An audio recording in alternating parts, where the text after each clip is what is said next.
Assalamualaikum warahmatullahi wabarakatuh. Sampurasun, Mugia Rahayu, Sagung Dumadi. Salam damai seluruh alam. Alhamdulillah teman-teman, kita berjumpa lagi di konten ngabuburit bareng Reza Rahasia. Nah, ini seperti biasa saya didampingi sama anak sambung saya nih. Ada Nur Hayati. Ada Neng Nur ya sini ya. Ini anak sambung ya, karena dari kecil saya rawat ya. Yang udah nonton dari 1 sampai 3 pasti tahu ceritanya. Nah, konten ngabuburit bareng Reza Rahasia ini adalah kontennya, isinya, temanya apa tergantung dari pertanyaannya Neng. Neng punya ada problematika apa, persoalan apa, nanti saya tanggapin seperti apa gitu ya. Nah, tapi saya ingatkan teman-teman, sebelum Neng nanti bertanya tentang apa persoalannya, saya ingatkan bahwa apapun yang saya sampaikan ini tidak mutlak kebenarannya. Artinya teman-teman wajib mengkaji, mengolah kembali ya, dengan akal pikirnya yang sehat, yang dewasa, yang jernih hatinya ya, dan juga kedalaman rasanya. Jadi ini hanyalah referensi saja, hanya referensi.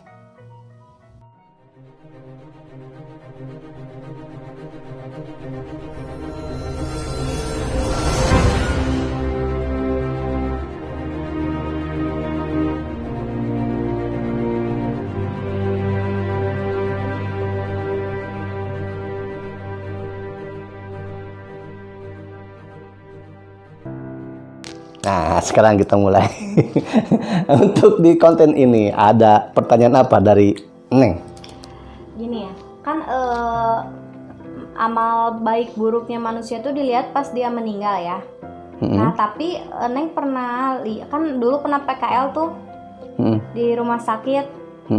Nah, terus pas kebetulan ada pasien, dia tuh datang babak belur, dia tuh babak belur. Datang terus, tapi dia bisa jalan sendiri, padahal kondisi dia tuh babak belur banget, tapi dia masih kuat jalan sendiri ke rumah sakit. Akhirnya dia tuh Neng tanganin yang bersihin lukanya, cuman tiba-tiba dia sakaratul maut. Cuman sakaratul mautnya tuh bagus. Bagusnya gimana? Versi bagus. Jadi, menurut Neng gimana? Nggak bikin kaget. Dia cuma bilang, "Sus, ini sakit."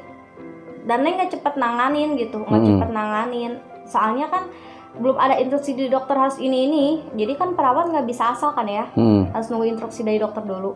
Nah terus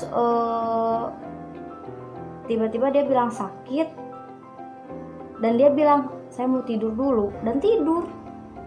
Emang perawat yang lainnya kan juga tidur, tidur. Tapi dia akhirnya padahal meninggal gitu. Nah terus ada lagi, dia tuh dibawa sama keluarganya nih ya. Dia tuh dibawa sama keluarganya. Terkenal pokoknya, kata keluarganya, kata anak-anaknya dia baik, gitu kan, dia baiklah pokoknya, akan baik.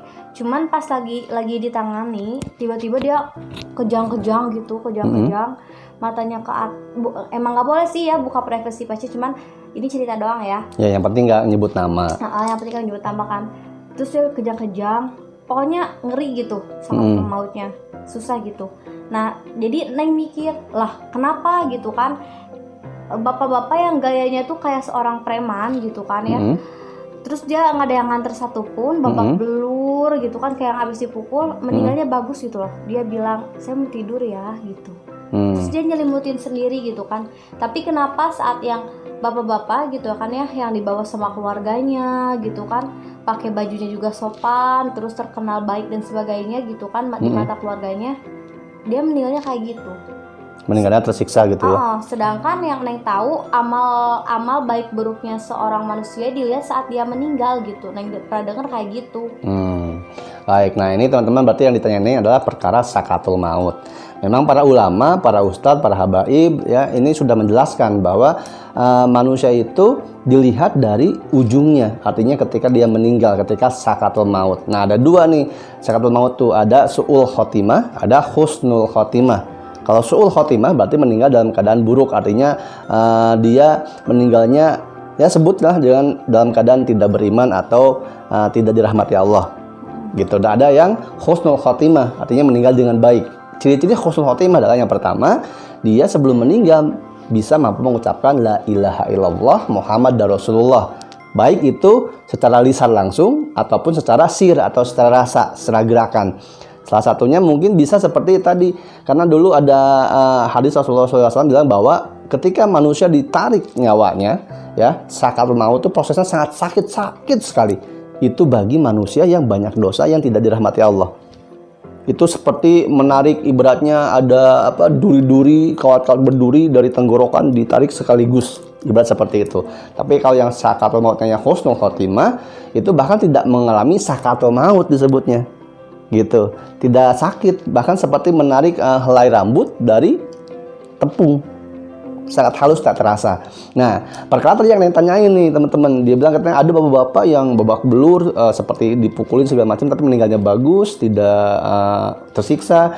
Tapi ada bapak-bapak yang dianggap oleh keluarganya bagus, amal baiknya dianggap baik, tapi pas meninggal tersiksa.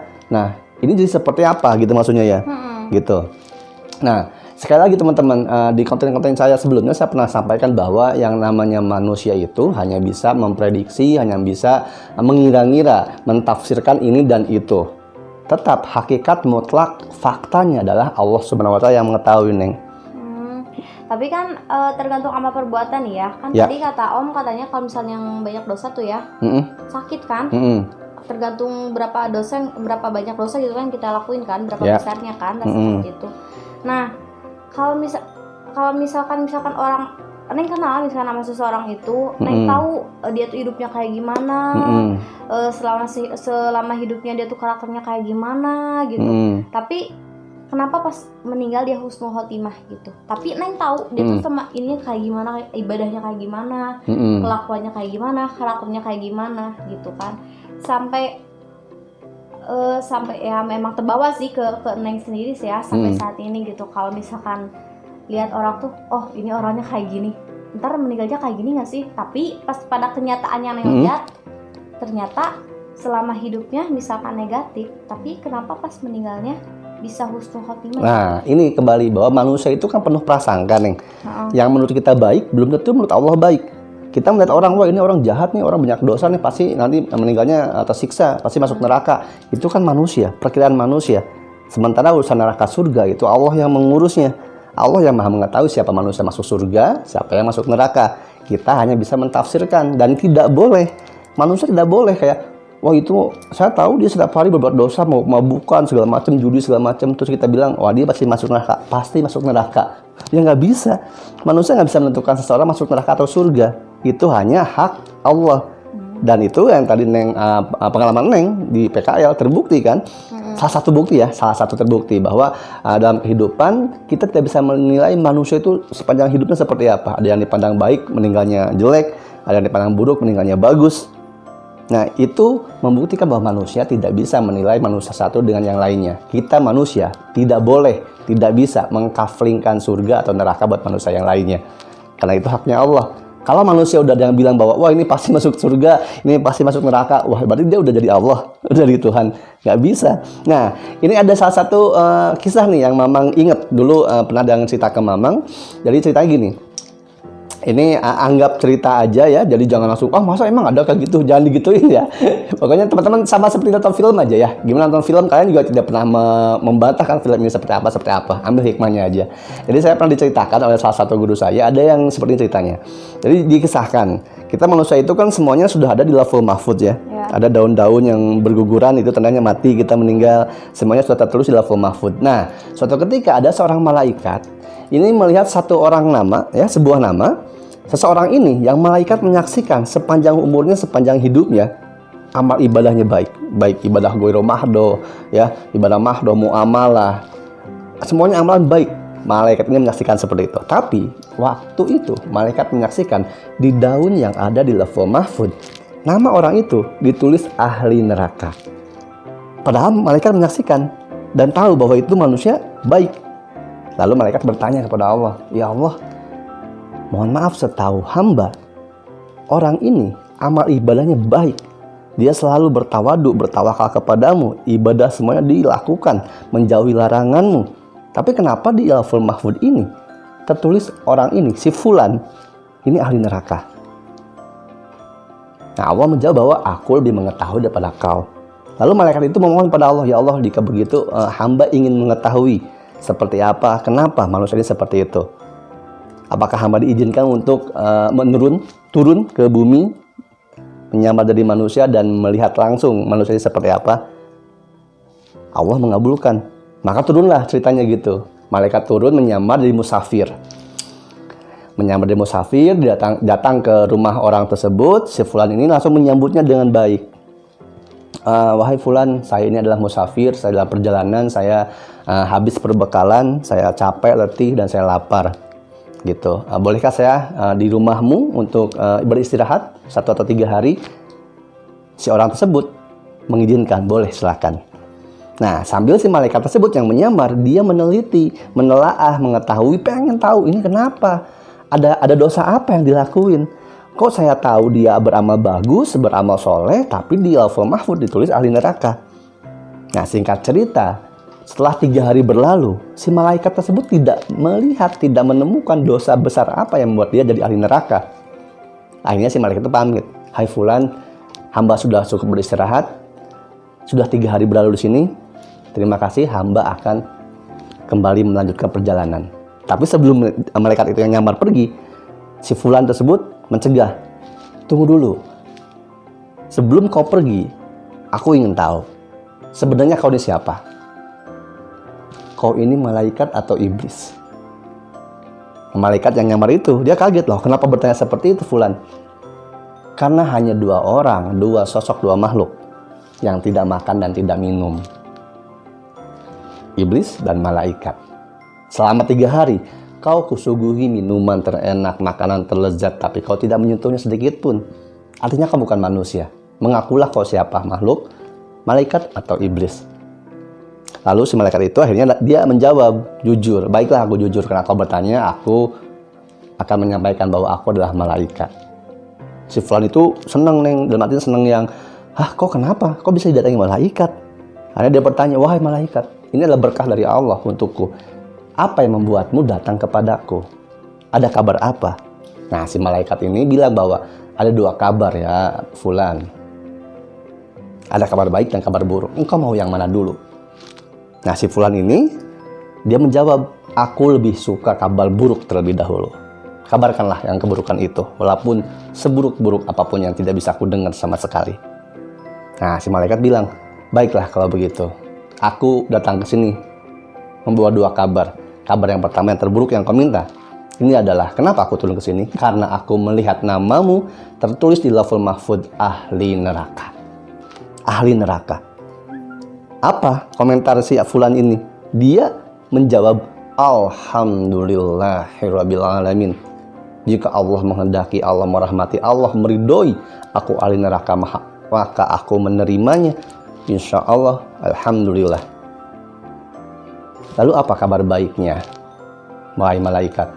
Malaikat itu menjawab bahwa aku selama tinggal di sini tidak melihat kau melakukan dosa apapun. Itulah aku ingin membuktikan kenapa engkau ahli neraka di Lauhul Mahfuz, sementara aku tidak melihat, tidak menemukan apa dosa besar yang kau lakukan di sini. Nah, singkat cerita, setelah itu si malaikat balik lagi ke Lauhul Mahfuz. Dan alangkah kagetnya malaikat tersebut, teman-teman. Karena ketika melihat tulisan di Lauhul Mahfuz, nama si fulan tadi yang awalnya ahli neraka berubah menjadi ahli surga.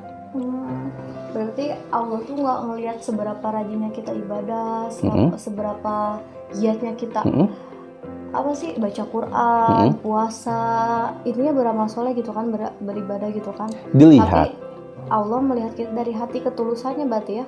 Itu yang utama. Ketulusan hati kita. Ibadah, baik itu sholat, puasa, apapun itu, Allah tetap melihat itu, tetap memberikan nilai, tetap. Tetapi yang membuat Allah memasukkan seseorang menjadi ahli surga, memasukkan ke surganya, bukan karena ibadahnya.